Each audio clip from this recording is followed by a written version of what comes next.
Olá Rita, tudo bem? Alô, Patrick, tudo bem? Olha, é um prazer ter-te aqui nesta conversa e obrigado por teres aceito o convite. Vou-te apresentar brevemente para quem não te conhece. Portanto, a Rita Jacobetti está neste momento a tirar um doutoramento em Psicologia, tem imensas certificações em Force Free e comportamentalismo, tem uma pós-graduação em Etologia, é uma das voluntários e uma das principais responsáveis pela União Zoófila, o bem-estar dos animais naquela instituição. E também prestas serviço de consultoria para empresas relacionadas com bem-estar e serviço de animais, certo?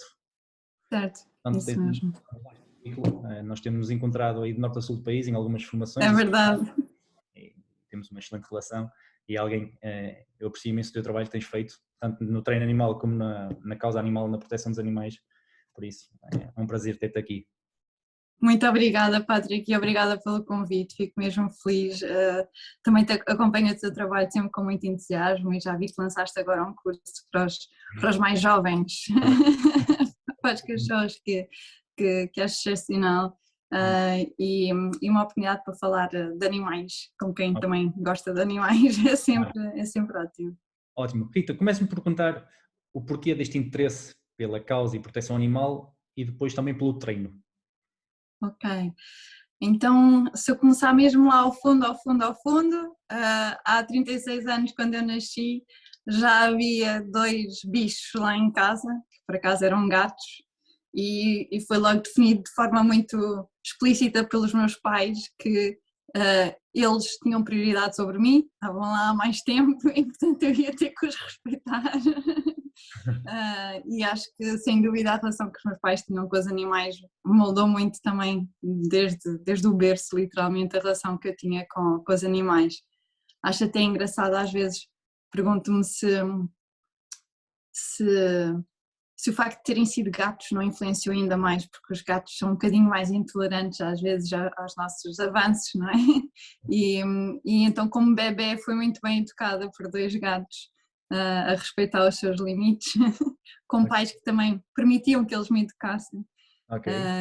E vivi a minha vida toda com animais, cresci sempre com animais, primeiro gatos, depois cães, depois era aquela adolescente que ficava sempre sensibilizada quando via um animal na rua e queria fazer qualquer coisa, mas nunca acreditei que isso fosse uma área profissional, veterinária não me atraía, achava que não conseguia lidar com o sofrimento animal e então não queria ir por aí, nunca pensei muito no assunto.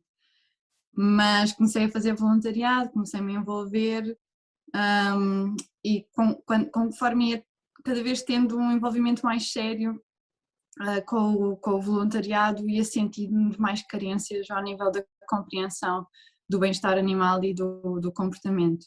E comecei a procurar mais informação, primeiro de forma um bocadinho mais amadora, procurei livros, li livros, li muita coisa má, mistura, não é? Cruzei-me com informação de má qualidade e comecei a ser um bocadinho mais, ter um espírito mais crítico sobre como é que há tantas teorias tão contraditórias e o que uma pessoa pega. E depois comecei a tentar aprimorar um bocadinho como é que eu podia ter acesso à informação mesmo de qualidade. E foi muito motivado pelo meu trabalho, principalmente com cães, Uhum. Cães em contexto de abrigo. Foi quando eu fazia voluntariado no Cantinho da Milu que senti mesmo que precisava de melhorar os meus conhecimentos.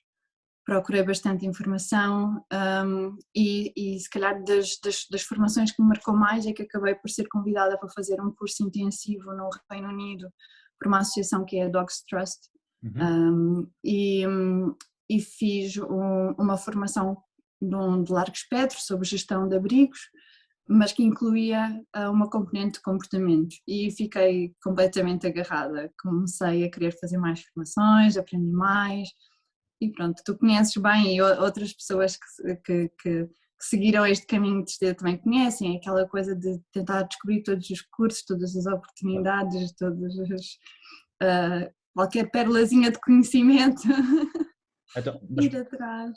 primeiro veio a paixão pelos animais, só depois é que veio a paixão pelo comportamentalismo e psicologia. Sim, sim, sim. Academicamente, a minha primeira área profissional foi o design, a minha formação académica inicial foi em design de comunicação, que na realidade eu acho que até me trouxe muitas vantagens para o trabalho em comportamento, porque acho que das coisas mais importantes do comportamento é a comunicação, é sabermos ler, não é? E sabermos o que é que estamos a comunicar, termos consciência de como é que estamos a comunicar. E portanto acho que essa minha formação em design, de um ponto de vista da competência, da comunicação, acho que me ajudou muito. Trabalhei durante 10 anos nessa área, trabalhei em grandes agências de design, era uma área completamente diferente, mas ao mesmo tempo fazia voluntariado com bastante afinco e muita seriedade, e a área do comportamento no voluntariado para mim acabou por se tornar uma necessidade de formação óbvia.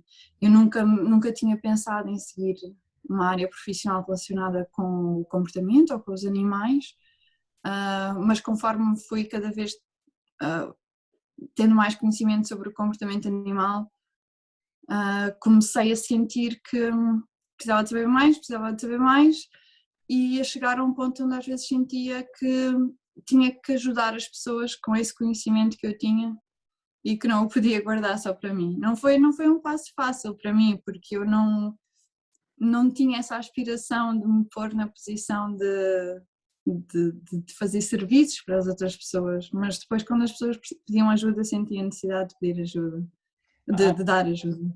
Eu acho que toda a gente trabalha com cães, ou seja, treinadores, acho que é tudo um processo muito natural. Acho que ninguém prevê no futuro trabalhar como treinador ou com parte comportamental. Sim. Acho que é tudo um processo muito natural por algumas razões. No teu caso foi por causa do voluntariado, no meu caso foi por causa da necessidade de treinar o meu cão. Portanto, acho que é sempre um processo natural. E há um bocado falaste aí num assunto que, e todos nós também passamos por essa parte, que quando começamos, nós recolhíamos tudo que era informação, umas eram boas, outras eram más. Acho que isso é inevitável. A verdade é que mesmo essas más informações se calhar fizeram ou tornaram-nos melhores profissionais, porque é aquela questão da capacidade de saber filtrar o que é que vai ao encontro daquilo que pretendemos, o que é que não vai. Portanto, acho que tudo isso, apesar de serem más informações, também nos ajudam a crescer. Sim, dão-nos sentido crítico, não é? E também acho que uma coisa que eu aprendi rapidamente é engraçado, porque quando eu comecei a trabalhar, a estudar a área do comportamento e a aplicação prática que eu lhe dava era contexto de abrigo. Então era eu e os cães, não havia um elemento humano. E acho que isto é um dilema constante na nossa área, que é apaixonamos os animais, mas depois os nossos clientes são humanos. E na realidade os meus clientes eram animais, porque eu estava a trabalhar diretamente com os animais sem mais nenhum humano à mistura. E quando fiz a transição para começar a trabalhar com animais que tinham famílias, que tinham ou cuidadores humanos, aí apareceram outras lacunas, não é? Que é como trabalhar com os humanos.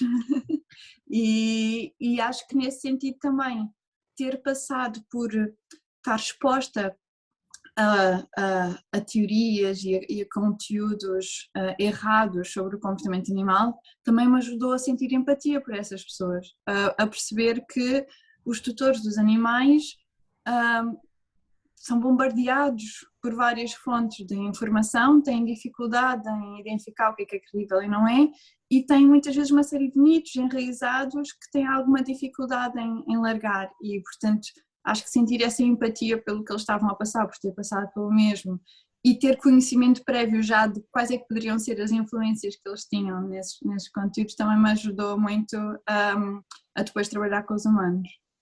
Eu também me revejo um bocadinho nessa tua parte, porque eu antes de ser treinador, ou seja, iniciei esta atividade em 2012, mas antes eu trabalhei no ramo da hotelaria, portanto era recepcionista, e aquele contacto diário com pessoas exclusivamente, acho que também foi uma mais-valia para mim, enquanto neste momento, portanto, o à vontade que uma pessoa tem de lidar com tanto clientes cães como clientes humanos, também no meu caso, vejo que o meu passado, em termos profissional, também condicionou um bocadinho, beneficamente, o meu presente nesta área.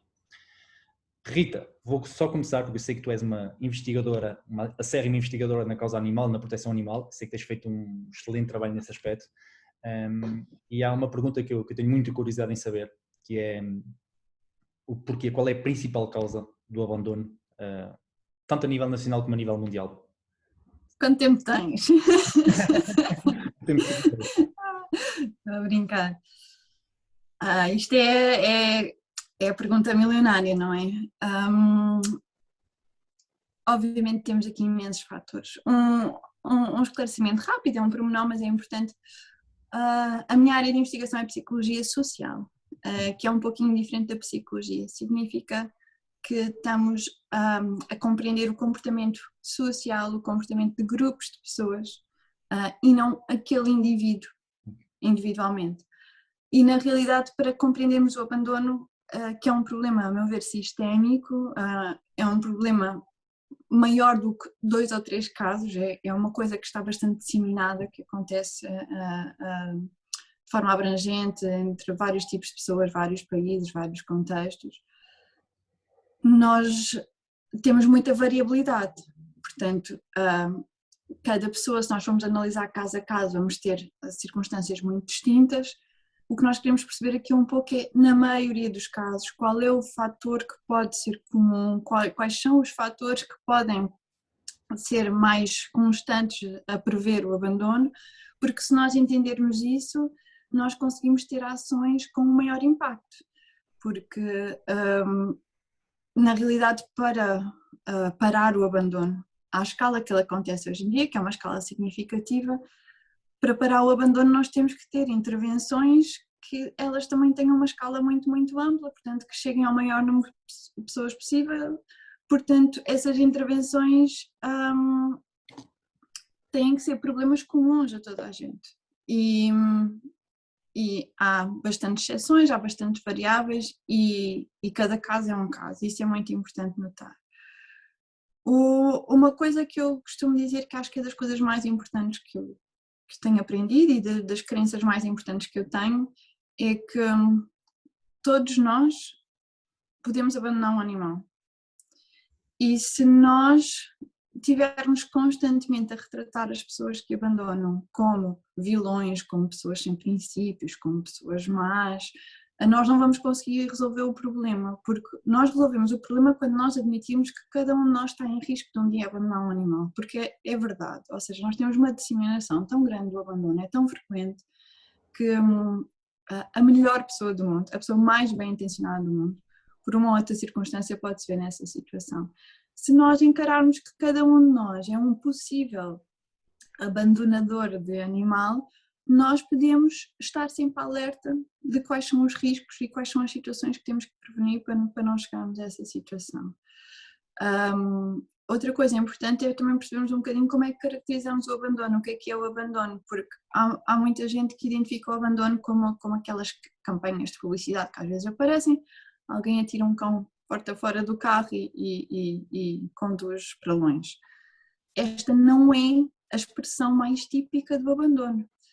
Por abandono, eu costumo pôr na caixinha do abandono uma pessoa já não querer permanecer como cuidador do animal e, portanto, tirar o animal da sua esfera da responsabilidade. Isto pode acontecer de uma forma mais negligente, como seja amarrá-lo a um poste ou algures, ou pode acontecer de uma forma um pouquinho mais responsável, que é entregá-lo a uma instituição. Ainda assim, para efeitos desse animal, não é? Ele está a ser abandonado, no sentido em que está a perder a sua família. Se nós pusermos o abandono nessa categoria mais vasta, que na realidade em termos técnicos devíamos lhe chamar abdicar do animal, em inglês usamos a expressão relinquishment, ele tem muitos cenários diferentes. Aquilo que eu tenho vindo a perceber e aquilo que motivou também o meu interesse em investigar esta área é que quando eu fazia no abrigo onde eu era voluntária, quando eu estava ao portão e recebia as pessoas que iam entregar os seus animais de companhia, eu muitas vezes ouvia histórias que me pareciam injustificadas, ou seja, por exemplo, o meu cão cheira mal e por isso eu não quero mais o cão, não é? Ou o cachorrinho chora à noite, então eu não quero mais o cachorrinho. O meu bulldog tem um problema respiratório e eu não tenho capacidade financeira para lidar com isso. Eram situações que a mim pessoalmente me pareciam ultrapassáveis ou preveníveis. e que eu sentia que não as aceitava como razões válidas para o abandono. Na minha cabeça eu pensava, são pessoas que ao mais pequeno obstáculo decidiam que o mais simples era afastarem-se do problema ou afastarem o problema deles. Por outro lado, quando eu comecei a dar apoio a famílias que tinham animais com problemas de comportamento, eu comecei-me a perceber que havia casos extremos em que as famílias estavam a ver situações muito difíceis, muito destabilizadoras com os seus animais. Imaginemos pessoas que, e tu deves ter essa experiência, pessoas que estão há 10 anos a lidar, por exemplo, com um cão agressivo em casa, em que têm que fazer jogos de portas e fechá-lo aqui, fechá-lo ali, ou pessoas que andam às vezes com cadeiras ou pás na mão para se protegerem do cão na sua própria casa. E às vezes lidava com clientes que, perante situações destas, nem sequer se lhes ocorria falar em livrarem-se do seu animal.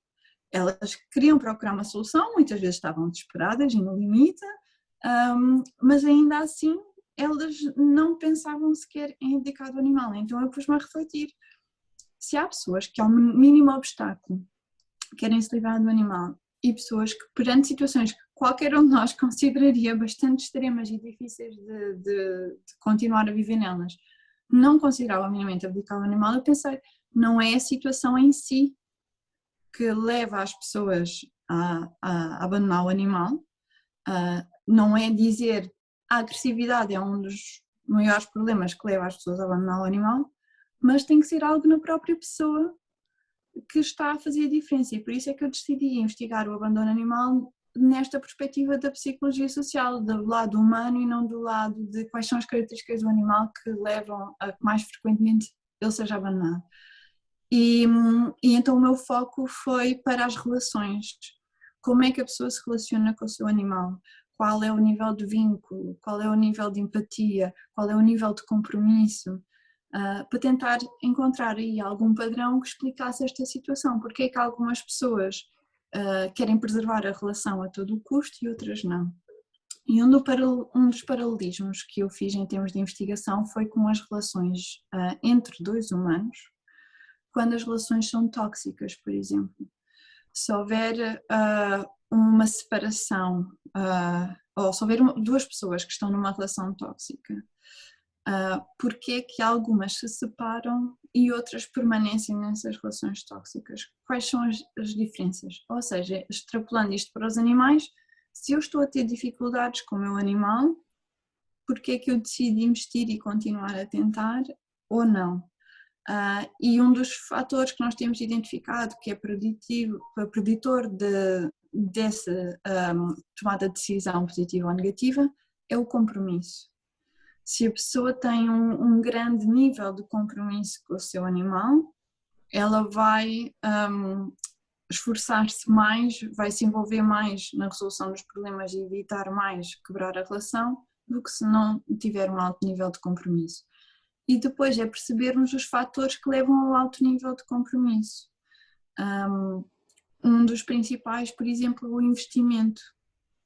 E aí entenda-se investimento financeiro, por exemplo, alguém que comprou um animal e que esse custo de adquirir o animal foi significativamente elevado para aquela pessoa, tenha sido na compra ou se resgatou um animal que estava atropelado e teve que investir em cirurgias e custos de saúde, ou se calhar até foi, por exemplo, uma pessoa que teve que convencer a família toda a aceitar a vinda de um animal, mesmo que ele tenha sido adotado.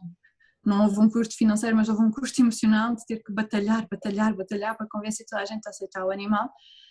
Essas formas de investimento vão criando mais vinculação ao animal.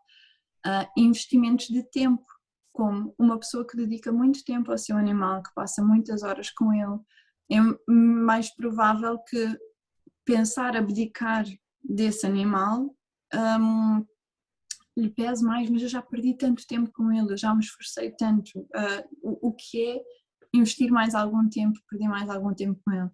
Nós também sabemos que uma pessoa que passa mais tempo com o seu animal é provável que tenha mais momentos de vinculação, não é? De bonding, que vá desenvolvendo laços afetivos de parte a parte.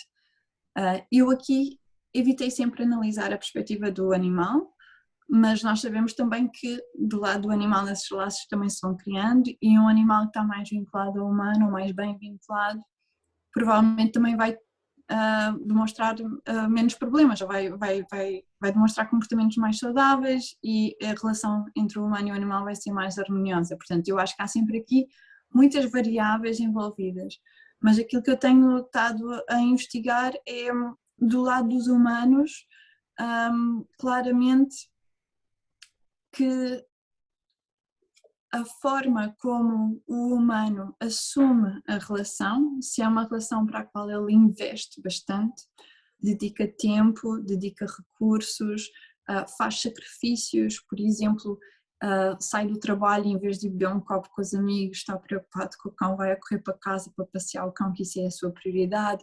Todos estes pequenos sacrifícios e todo este investimento emocional vai consolidar a sua relação. E uma relação muito forte, muito sólida, vai fazer com que, perante um obstáculo, a pessoa tenha menos probabilidade de decidir romper a relação. E tem sido um bocadinho este o meu foco. Se nós formos falar em dados estatísticos, infelizmente em Portugal temos pouquíssimos dados. Nós lutamos aqui contra vários obstáculos. O primeiro de todos tivemos agora recentemente, quase todos já devemos ter participado, o censo de 2021.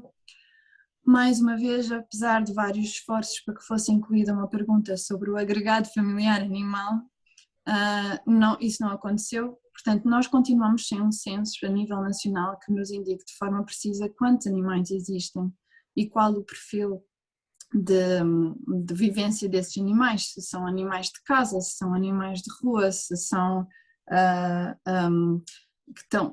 quais são as quantidades de animais que vivem em cada família, as tipologias de animais. Portanto, se nós não sabemos sequer quantos animais existem em Portugal, ainda mais difícil é depois falarmos em estatísticas sobre qual é a percentagem de abandono, não é? Depois temos o problema de termos registros de alguns dados nos centros de recolha oficial, que são os canis, mas, por exemplo, as associações particulares, a maioria não reporta esses dados numa entidade, não está centralizado quais são os verdadeiros números de animais que são recolhidos em situação de abandono.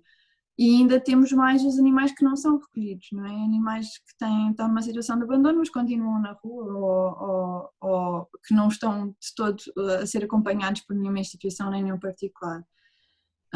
Portanto, as nossas estatísticas em Portugal são fraquíssimas, há alguns trabalhos feitos, não são amostras populacionais, têm uma validade relativa.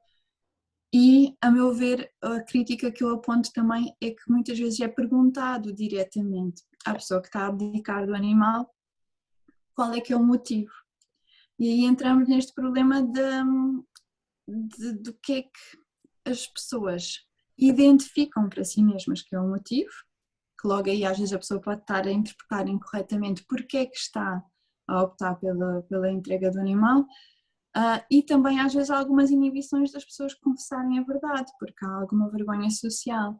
Portanto, é muito mais fácil para uma pessoa dizer, por exemplo, eu estou a entregar o meu animal porque eu vou para uma casa pequena e não tenho condições para o animal, ou porque eu estou com dificuldades financeiras e não o posso sustentar, ou porque vou viver para o estrangeiro. Isto são desculpas socialmente mais aceitáveis ou bem aceites, e por isso as pessoas muitas vezes dão estas respostas a estes questionários. Eu não acredito, ou não temos dados que me levem a conseguir concluir que estas respostas são realmente válidas para nós percebermos o problema do abandono. Eu acredito que as pessoas estão a dar a resposta que é socialmente aceite, que elas próprias têm capacidade para dar, no seu entendimento da problemática, mas é muito mais provável que esta pessoa está a entregar o animal porque ela não se vinculou a ele, não houve sucesso na criação de uma boa relação entre os dois, e quando aparecem obstáculos, porque eles vão aparecer, nós sabemos que viver com qualquer ser vivo, mesmo o ser vivo que nós amamos mais no mundo, vai nos dar dores de cabeça, portanto os problemas vão acontecer, e se a relação não está bem consolidada, isso pode levar a que a pessoa perante o problema decida não manter a relação. E Portanto, em Portugal as nossas estatísticas são muito fracas. Internacionalmente temos dados estatísticos de maior valor sobre os números, mas continuamos ainda assim a não ter muitos trabalhos mais detalhados sobre verdadeiramente quais são os mecanismos psicológicos que estão a levar as pessoas a recorrer ao abandono e não as justificações. As justificações mais típicas são problemas de comportamento. Nós sabemos que os problemas de comportamento a nível internacional são as principais causas de abandono, as principais causas de eutanásia nos animais de companhia, eutanásia ou morte. É muito infeliz porque nós sabemos que muitas vezes isto é prevenível, não é? Com um bom acompanhamento dos cachorros, não é? A tal questão e digo isto também a puxar a brasa ao teu curso porque acho super importante as pessoas estarem bem informadas sobre como devem educar os seus cachorros, os cachorros estarem bem educados não no sentido da disciplina, mas no sentido do seu crescimento pedagógico, do seu desenvolvimento pedagógico, não é? Para serem cidadãos aptos a viver na nossa sociedade. E infelizmente os problemas de comportamento ainda são uma causa grave, com consequências graves para os cães, até porque nós humanos somos extremamente intolerantes à agressividade nos cães, apesar de ser um comportamento totalmente natural em todos os animais e em nós também. Nós decidimos que os cães não podem, não é? Nós podemos ser agressivos e falar mal ao senhor da e-mail ou assim, mas os cães não podem ser agressivos. E portanto isso é um dos grandes motivos de quebra da relação. O outro motivo, principalmente, que aparece com frequência é dificuldades financeiras ou problemas de habitação.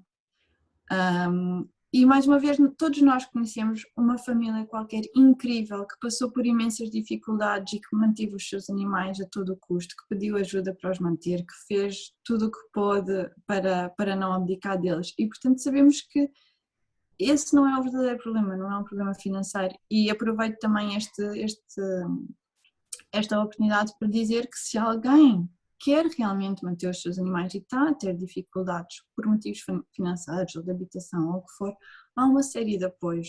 Portugal é um país que ainda tem muitos poucos recursos, por culpa do nosso governo, temos muito poucos recursos para ajudar as famílias carenciadas, mas já começa a existir, portanto que não seja por isso que as famílias abdiquem dos seus animais. Se os querem mesmo manter, podem pedir ajuda e se forem genuínas e tiverem condições emocionais para os manter, de certeza que conseguirão apoio para o fazer.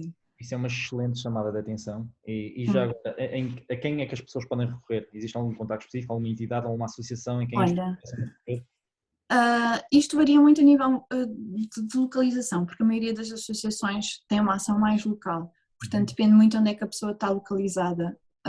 Em caso de dúvida, eu sugiro sempre que as pessoas liguem para a associação mais próxima e comecem a pedir contactos. Se calhar a associação mais próxima não tem essas valências, mas podem encaminhá-las para outro sítio que possam ajudar. Nós temos, por exemplo, a Animal Life. A Animal Life é uma associação a nível nacional que angaria a alimentação para animais de companhia. E, por exemplo, famílias que estejam em situação declarada de vulnerabilidade podem pedir à Animal Life um apoio para alimentar os seus animais, por exemplo.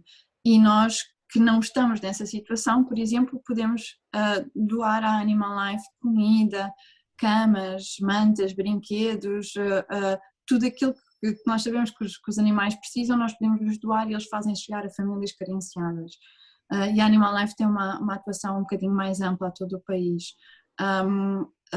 Sei que há alguns centros de apoio também a pessoas carenciadas e pessoas sem abrigo que têm uma componente de apoio aos seus animais também. Lembro-me, não sei se neste momento ainda tem, mas o CASA, que é um centro de apoio às pessoas sem abrigo, em situação sem abrigo, tinha um programa de apoio aos animais também.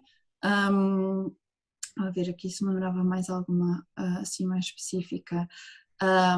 Penso que a Sobreviver também tem um sistema de apoio para animais de pessoas carenciadas e na realidade a maioria das associações de proteção animal e abrigos, se a pessoa for pedir para eles receberem o animal, as associações estão com a lotação esgotada porque há um excesso gigante de animais abandonados, mas muitas vezes podem ajudar a que o animal se mantenha na casa da família, ou seja, mesmo uma associação local que se calhar não tem uma estrutura assim tão preparada para dar apoios, eu acredito que nunca vai dizer a uma família que está à procura de ajuda para manter o seu animal que não lhe vão ajudar e que não lhe vão dar algumas orientações. Acho que as famílias que estão mesmo interessadas e que estão mesmo preocupadas conseguem, com uma pesquisa rápida, encontrar soluções. E em caso de dúvida também, eu proponho sempre que entrem em contato com os assistentes sociais, porque as famílias que são beneficiárias de algum tipo de apoio, eu acredito que também devem sensibilizar os seus assistentes sociais para que há mais ou menos no agregado familiar que são animais e que também precisam de apoio, porque se nós também não exigirmos mais do nosso Estado, da nossa segurança social, também não vai haver um alerta para este problema e também não vai haver financiamento posto, não é, e vontade política para mudar isso e para investir nisso. Muito bom, isso é importante as pessoas saberem que de facto existem esses apoios. E tocaste aí num ponto que eu também já tinha previsto em falar, que é no impacto que o nosso Estado, que os nossos representantes também têm no fundo sobre o abandono e a proteção animal. Falaste agora nessa questão dos censos, que desconhecia completamente, faz todo sentido. Portanto, não passa só, do meu ponto de vista, por uma conscientização por parte da sociedade, mas acho que os nossos representantes também têm uma parte de culpa, porque hoje as leis devem ser mais severas, ou mais apoios, portanto, indiretamente também temos que ver aí o Estado como meia culpa dos abandonos de animais. Ou seja, era o que tu dizias, eles são nossos representantes, não é? Mas se nós não nos fizermos ouvir e se não pressionarmos e se não dissermos isto é algo que é importante para nós, eles também não vão saber o que é que nós valorizamos e o que é que devem pôr na linha de frente do seu trabalho. Dou-te um exemplo muito simples. Eu há 2 dias passei na rua e vi uma fuga de água no passeio de uma tampinha da canalização. Se calhar passam 300 pessoas por ali numa hora, e quantas pessoas é que fazem um telefonema para denunciar aquela situação? E depois nós temos um discurso do género: isto é incrível, já nada está mantido, as coisas não estão em condições, ninguém trata de nada, está tudo ao abandono. Mas quer dizer, nós não podemos esperar que os responsáveis tenham olhos e ouvidos em todo o lado. Nós temos esta responsabilidade cívica de fazer chegar aos responsáveis o que nós vemos e o que nós ouvimos. Portanto, somos nós que também temos que tomar uma responsabilidade social de reportar as situações e, portanto, ligar e dizer há aqui uma fuga, a partir daí o problema está sinalizado e eles podem atuar e se calhar podem atuar rapidamente. E eu acho que devemos fazer a mesma coisa com os animais em todo tipo de situações, ou seja, se nós tomarmos conhecimento de qualquer situação em que um animal está abandonado, que um animal está maltratado, que uma família está com carências e dificuldades em manter os seus animais, até, por exemplo, que uma família tem um animal que está sistematicamente a ter bebés e depois isso é uma dificuldade para a família gerir o número crescente de animais. Todo esse tipo de situações não é no sentido de prejudicar as pessoas e de descriminalizar, mas no sentido de que nós temos que dar escala ao problema e temos que dar visibilidade ao problema e temos que chamar a atenção dos nossos representantes que o problema existe para eles poderem começar a dar-lhe forma. E eu acho que todos nós queremos, em teoria, que o Estado faça mais pelos animais, pelo menos toda a gente está a ouvir esta conversa, de certeza, interessa-se pelo tema. Nós queremos que o Estado faça mais pelos animais, nós criticamos o Estado por não fazer mais pelos animais, mas nós temos aqui 2 ferramentas muito importantes para garantir que isso acontece. Uma é o nosso voto, portanto, votarmos em quem nós acreditamos que defende os nossos interesses e defende esse interesse em particular de proteger os animais, e o outro é a nossa participação cívica, que é irmos às assembleias, pedirmos a voz, dizermos este problema, não estou feliz com isto, quero que vocês façam alguma coisa, escrever um e-mail, ligar para uma linha dos serviços municipais a pedir intervenção para um caso, denunciar casos. Por exemplo, na cidade de Lisboa, que é a minha experiência pessoal, Muita gente se queixa que o canil não tem uma atuação quando há uma denúncia de um animal abandonado. O canil não vai buscar, ou diz que a pessoa tem que resolver o problema, ou diz que não pode intervir. Muitas pessoas se queixam do canil não atuar. Mas mesmo sabendo que o canil não vai atuar, cada vez que nós ligamos, nós devemos fazer questão que haja um registro dessa ocorrência e que haja um registro de que houve um pedido de ajuda e que não houve resposta do canil. Porque ao final de um ano ou de um mandato é possível ir aos números e ver, há um número crescente de pedidos de ajuda a que o canil não está a conseguir dar resposta. E isso permite aos nossos governantes depois fazerem pressão e dizerem está a crescer o número de pedidos de auxílio e nós temos que dotar estas entidades de melhores recursos para acompanharem as necessidades da população. Portanto, nós temos que também trabalhar um pouquinho e exigir um pouquinho do nosso Estado para que ele venha a agir como nós gostaríamos que ele agisse. Sem dúvida, faz todo sentido. E há um bocado falaste também na questão do compromisso, que também está diretamente relacionado com o abandono. Portanto, sem dúvida alguma que esse compromisso deve ser criado antes de nós sequer pensarmos em adotar ou em adquirir um cão. Portanto, já por aí partimos já do princípio de que quando uma pessoa assume esse compromisso antes do cão chegar, acho que é meio caminho andado para assumir esse vínculo, esse relacionamento mais forte. Estás de acordo? Sim. Eu acho que a minha resposta seria sim e não. Ok. Porquê? Porque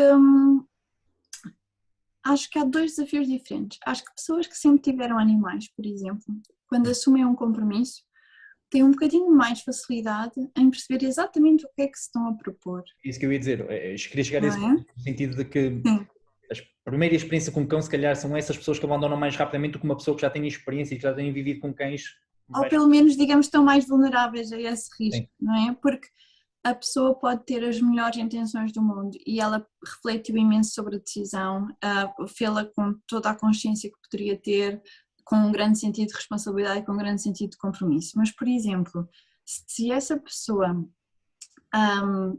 disse para si mesma, eu vou assumir um compromisso e eu vou passear o meu cão 3 vezes por dia, já tenho a coisa toda mais ou menos vista, à hora do almoço eu consigo sair ali 10 minutos com ele a correr para fazer um xixizinho, de manhã também consigo sair 10 minutos antes de ter que ir para o trabalho, e ao final do dia, entre dar banho aos miúdos e fazer o jantar, também tenho ali 10 minutos para sair, portanto eu consigo. E essa pessoa pensou naquilo, fez o compromisso, está super decidida e empenhada e vai buscar um cão e de repente o cachorro precisa de sair mais do que 3 vezes ao dia, precisa mais do que 10 minutos em cada passeio.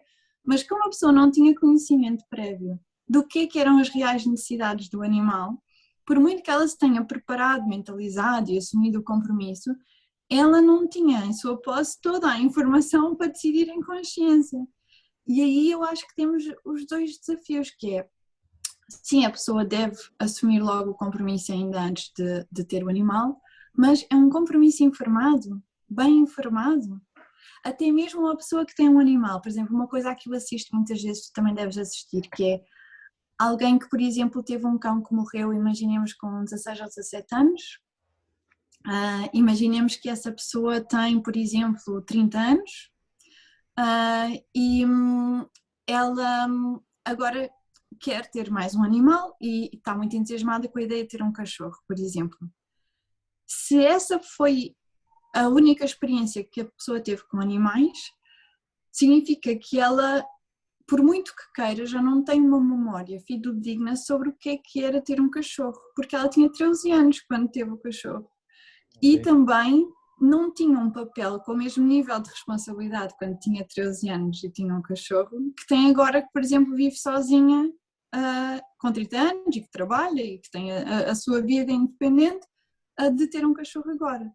E isto é uma coisa que eu vejo muitas vezes. Aquela pessoa pensa, eu sempre tive cães a minha vida toda, tinha o meu cão que vivia comigo agora, sei exatamente no que me estou a meter, estou completamente preparada para isso. Mas não, porque nós inevitavelmente vamos viver um bocadinho na sombra do cão que nos deixou, até por motivos emocionais é sempre uma transição difícil, criamos sempre ali um bocadinho de um viés a achar que o próximo cão vai ser parecido com o nosso cão interior, às vezes até tentamos ir procurar semelhanças, não é, na escolha do novo cão para ser parecido com o anterior, quanto mais semelhanças procuramos, eu acho que às vezes mais nos boicotamos a nós mesmos, e de repente há um choque com a realidade, que é, então mas eu vinha à casa passear o meu cão, eu só o passeava 2 vezes por dia, dávamos um passeio calminho, ele até gostava sempre de ir para zonas mais tranquilas e sentávamos na esplanada um bocadinho, eu ficava às vezes 1 hora inteira na esplanada com o meu cão,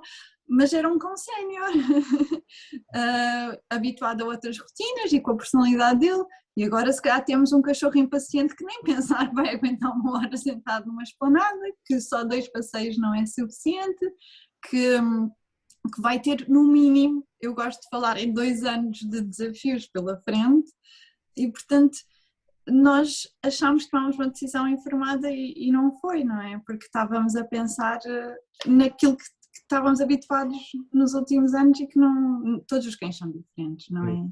E aqui no fundo também, eu nem tanto, mas se calhar mais tu, na União Zoófila, portanto quando chega alguém quer adotar um cão, tu tens de fazer um papel de ver quais são as rotinas que a pessoa tem, ver se de facto aquilo que ela procura está adequado às rotinas que ela tem. Falaste agora nos passeios 10 minutos, 15 minutos, se calhar será suficiente para um bulldog inglês, mas para um beagle já não é suficiente. E nesse sentido também tens de ter um papel muito importante para direcionar essa pessoa ou esse possível adotante para aquilo que é realmente a realidade.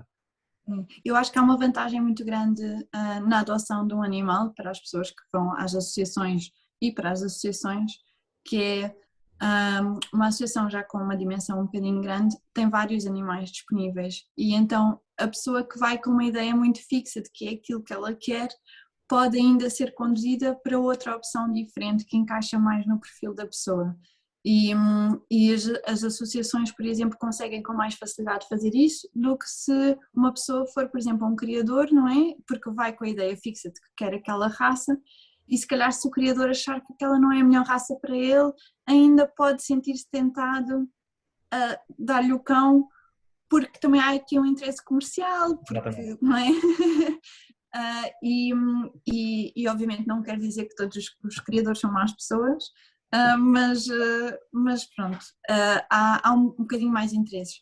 A mesma coisa se pode dizer acerca das associações. De certeza que há associações que também tentam impingir cães para despachar porque estão em pânico com a quantidade de animais que há. De certeza que também há associações que são extremamente rigorosas e que quase não dão cães nenhuns porque são tão criteriosos na sua escolha. Portanto, há bons e más experiências em todos os lados, mas numa associação eu acho que a pessoa, numa associação onde seja bem trabalhada a adoção, a pessoa tem essa vantagem de poder dizer ou de ser acompanhada por um processo em que se identifica qual é o seu estilo de vida e o que é compatível com ela e que depois é possível também identificar animais que pelas suas características de personalidade encaixem bem nisso. Eu pessoalmente sou fã da adoção de animais adultos entenda-se com mais de 2 anos, porque permite-nos já ter uma personalidade um bocadinho mais estabilizada, comportamentos um bocadinho mais estabilizados. É muito mais fácil nós fazermos uma avaliação àquele momento do animal e dar uma perspectiva mais realista à pessoa do que é que ela vai ter como experiência de vida com aquele animal. Quando nós estamos a falar num cachorro, mesmo até escolhendo uma raça específica, nós sabemos que há muita variabilidade, porque o processo de sociabilização e o ambiente familiar em que o cachorro vai ser inserido vão ser muito determinantes para o seu desenvolvimento. E uma coisa que eu digo sempre a brincar com as pessoas, a brincar, a ser mazinha e ao mesmo tempo a falar muito a sério, é cada pai e mãe de cão, cada educador de cão que vai levar um bicho para casa vai fazer asneiras.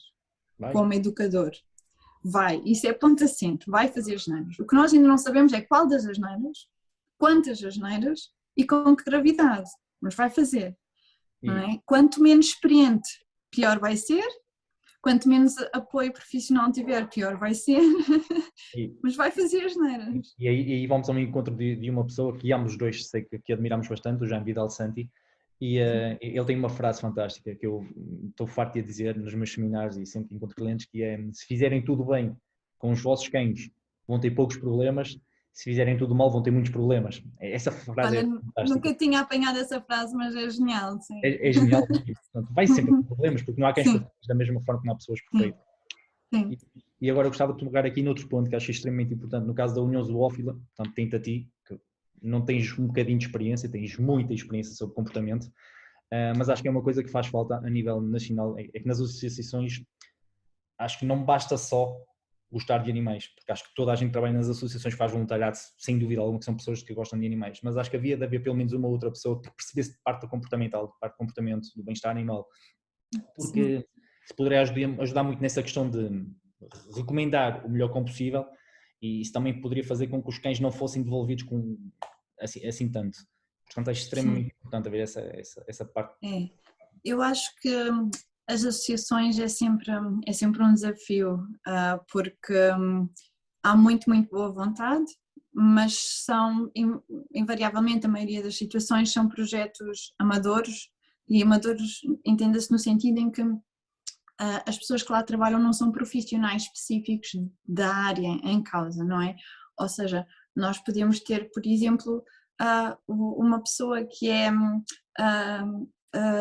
escritor e que está lá a fazer voluntariado na enfermaria.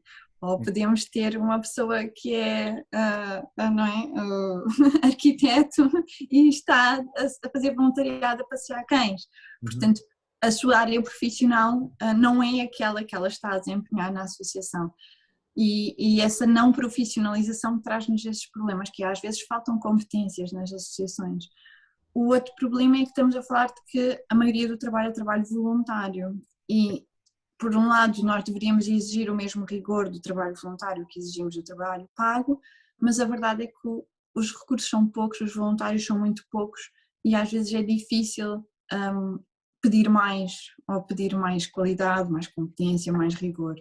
É impressionante ver, eu acho que uma pessoa que faz voluntariado é, é de um valor incrível, ou seja, uma pessoa que dedica o seu tempo sem nenhum interesse, só a ajudar, seja que causa for, é uma coisa incrível. Nós em Portugal estamos muito atrás de outros países europeus onde o voluntariado é mais transversal, quase toda a gente faz voluntariado de uma forma ou de outra, e entenda-se um voluntariado um bocadinho mais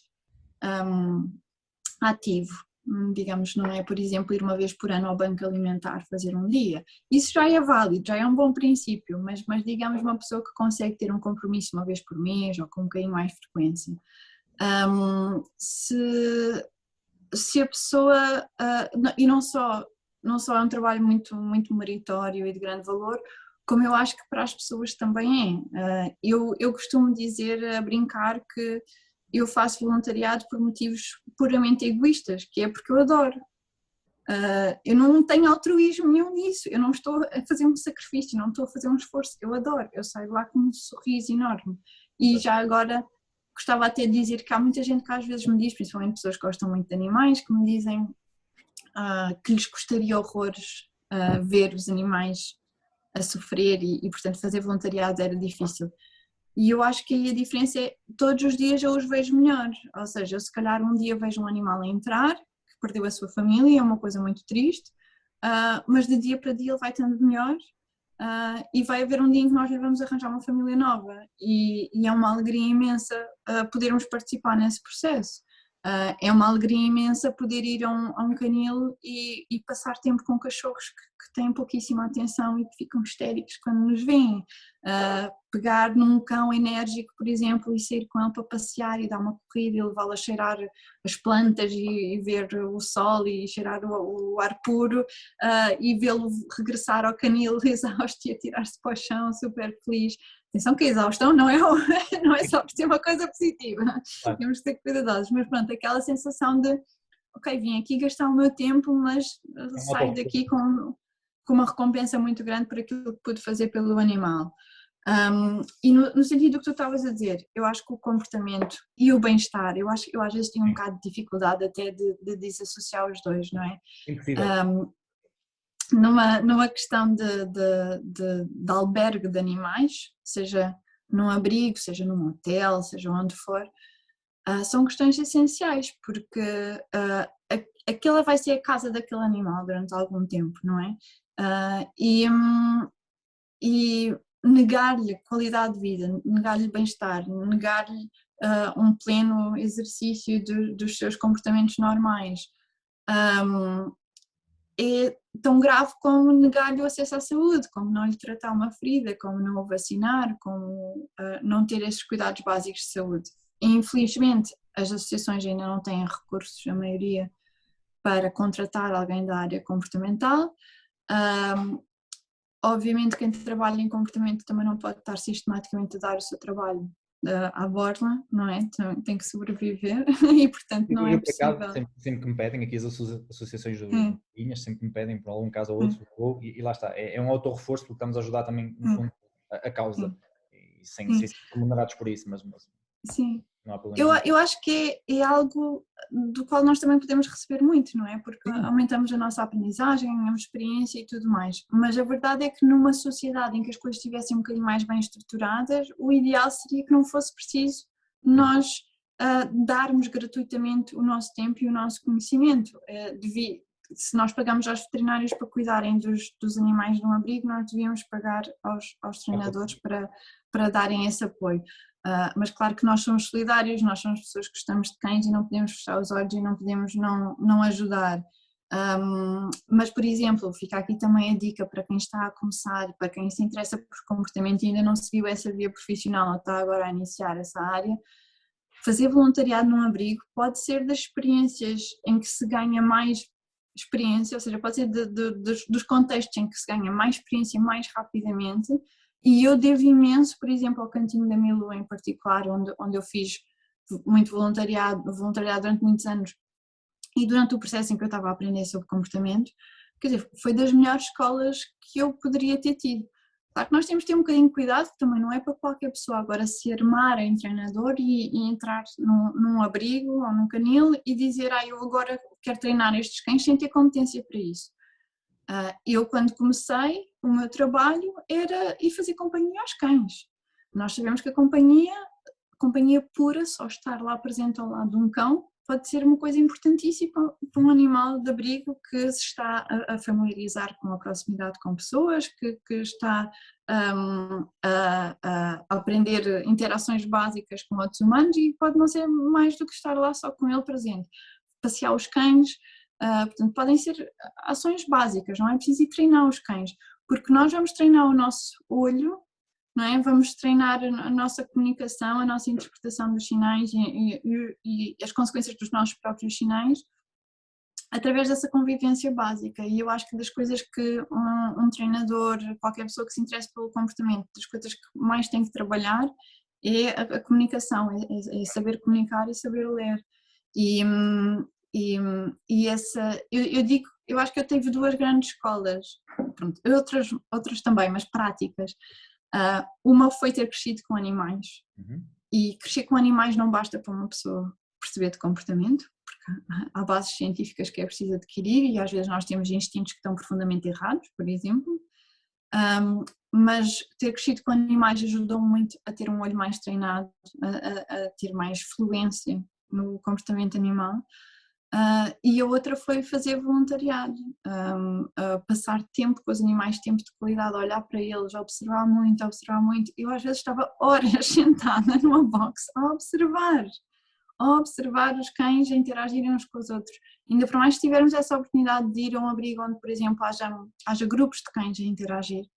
Eu acho que é das coisas mais bonitas e mais enriquecedoras para a nossa formação é observar cães interagirem uns com os outros, sem interferir, só observar, não é? Às vezes nós vemos, toda a gente conhece aquelas macroexpressões mais estressantes, mas aquelas microexpressões que só através de muita observação é que conseguimos ver. Sim, e os vídeos, não é? Fazer vídeos, rever os vídeos, rever, para apanhar aqueles detalhes todos que nós ao vivo às vezes não vemos, não é?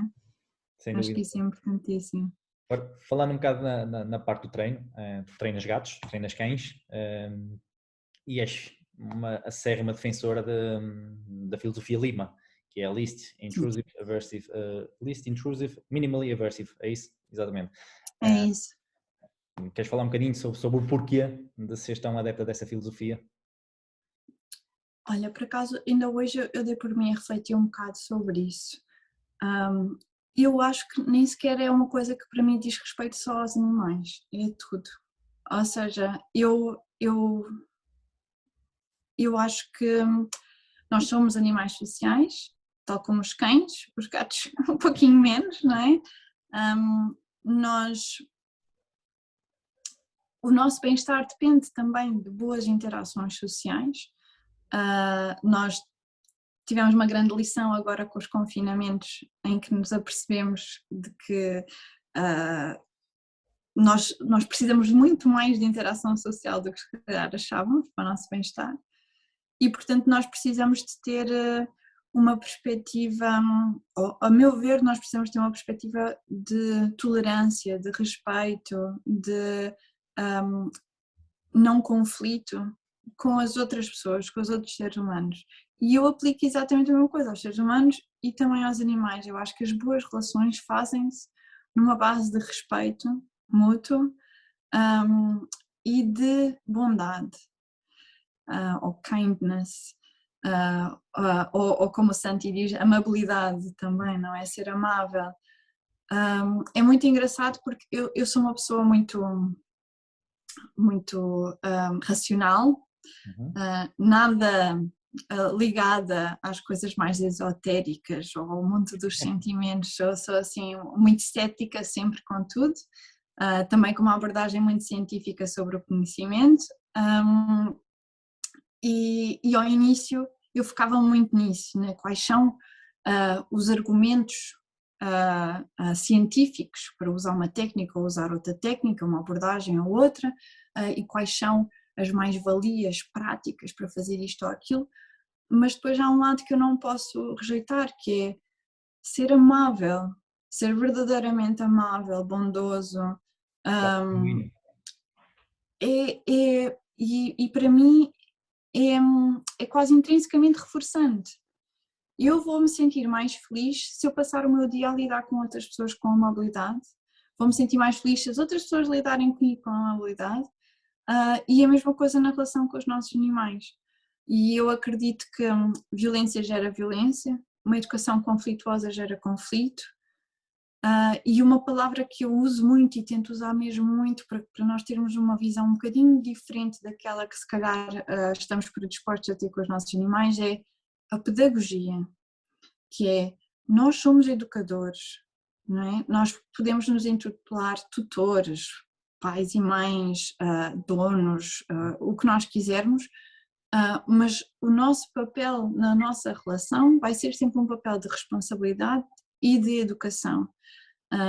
Nós vamos formar aquele ser vivo, seja ele um pequeno humano ou um animal, e se nós vamos formar aquele animal, nós sabemos que vai haver muita facilitação social, ou seja, vai haver muita aprendizagem por comportamento, por imitação de comportamento, e vai haver muitas coisas que nós vamos estar a ensinar às vezes sem consciência que o estamos a fazer, ou seja, as nossas ações, as nossas posturas, os nossos sentimentos, as nossas energias vão estar a comunicar e vão estar a formar aquele animal.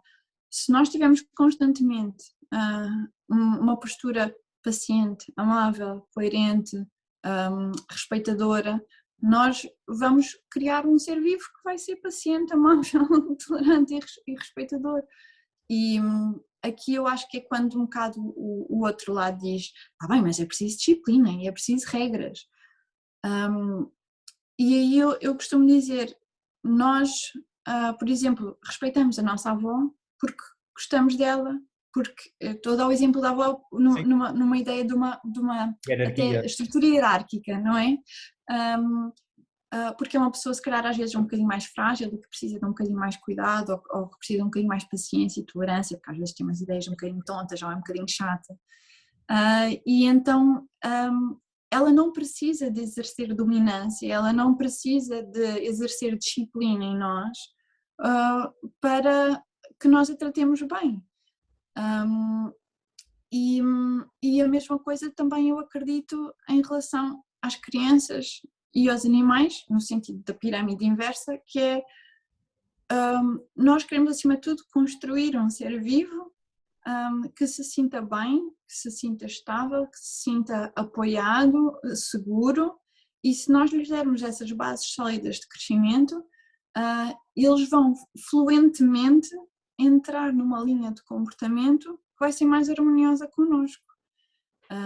E nenhuma pessoa quer ouvir constantemente críticas ao seu trabalho, regras sobre como fazer as coisas, viver dentro de moldes muito limitados.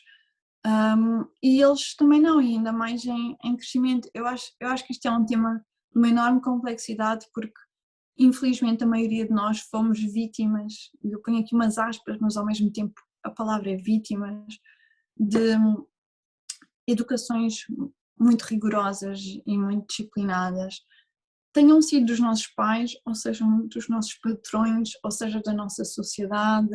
Ainda está muito enraizado muitas vezes à nossa volta uma ideia de hierarquia, uma ideia de disciplina, de exigência, e eu acredito que quando nós baixamos a exigência, baixamos o stress, promovemos uma relação muito mais saudável e harmoniosa, o indivíduo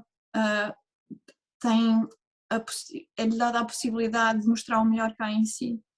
E quando nós subimos com muita exigência, geramos conflitos, geramos insegurança, e principalmente se for um animal que ainda está em desenvolvimento, vamos estar a enraizar nele uma série de problemas que depois podem vir a agravar-se com o tempo. E infelizmente uma das coisas que eu mais vejo é que as pessoas continuam a confundir respeito com medo. Portanto, muitas vezes vejo pessoas, aquele que não tem respeito àquela pessoa, mas quando uma pessoa vai ver, não é respeito ali nenhum, é um medo absoluto. Portanto, são coisas completamente distintas, e é importante que as pessoas saibam que o respeito não tem nada a ver com medo. Nada. Quer na interpretação dos sinais, não é? De lerem sinais de medo e acharem que são sinais de respeito e dele sabe que fez mal, não é? Quer também naquela ideia de o meu cão é muito obediente, não é? É muito bem educado, faz tudo o que eu lhe mando. Se calhar ele é só um cão que está a sentir-se sempre muito vulnerável e está sempre ali muito inibido. Diz? Com medo das consequências, porque sabe que se não o fizer, infelizmente. Sim. Mas pronto, estamos aqui para tentar mudar isso. E só para acabar, esta conversa foi fenomenal, mas para acabar gostava de saber... Tem muito, Patrick. Também eu. Gostava de saber, para terminar em grande, de que forma é que a sociedade pode contribuir, pode ajudar a proteção animal e a causa animal, do teu ponto de vista? Olha, a primeira coisa que eu ia dizer, no seguimento daquilo que falámos, vamos ter autárquicas este ano, por exemplo, e acho que devemos abordar mesmo os políticos ao nível dos nossos municípios, que até são quem tem mais impacto nestas medidas animais, e dizer-lhes: eu gosto de vocês, eu quero votar em vocês, mas isto é importante para mim, a causa animal é importante para mim, a proteção animal é importante para mim, eu quero que vocês apresentem medidas concretas do que vão fazer em relação aos animais, para que também os políticos comecem a perceber que há uma voz de pessoas que têm animais, e somos muitos, porque as estatísticas não são muito boas, mas dizem que pelo menos metade da população tem animais de companhia. Portanto, se metade da população tem animais e quer melhores condições de vida para eles em sociedade e para os outros que estão abandonados, nós temos peso, e portanto nós podemos escrever aos nossos políticos e dizer-lhes: nós queremos que o vosso programa inclua medidas de proteção animal. Portanto, isso num lado de lhes mostrar que isso importa para nós, e depois exercer o nosso voto para ter a certeza que trazemos ao poder pessoas que têm esses interesses em causa. A outra questão é, sem dúvida, que toda a gente considere a hipótese de fazer voluntariado. Eu sei que às vezes ao início há um bocadinho de vergonha ou de não saber e onde é que eu vou e como é que funciona, mas é uma experiência única, e vencer um bocadinho esse obstáculo inicial faz muito bem. A pessoa que não tem a capacidade fisicamente de se dirigir a um sítio pode sempre ajudar remotamente. Há muitas associações que precisam, por exemplo, se a pessoa tem competências de escrever, pode ajudar a associação a tratar de e-mails, a tratar de publicações. Se a pessoa tem competências jurídicas, pode ajudar com essas questões. Ou seja, todas as nossas áreas profissionais podem ser úteis a uma associação, localmente ou remotamente. Se não temos tempo para dar, podemos, por exemplo, nos fazer sócios de uma associação, que normalmente são quantias muito baixinhas para ser sócio e já é uma ajuda significativa, ou apadrinharmos um animal. Há também as famílias de acolhimento temporário, que é uma forma em que a pessoa pode oferecer-se para receber em sua casa um animal até ele ser adotado, e pode esse animal ser um cachorro, pode ser um animal, por exemplo, que está a precisar de um tratamento por umas gotas nos olhos e, por exemplo, na associação não há disponibilidade para fazer esse tratamento. Portanto, voluntariar-se para acolher temporariamente um animal em casa.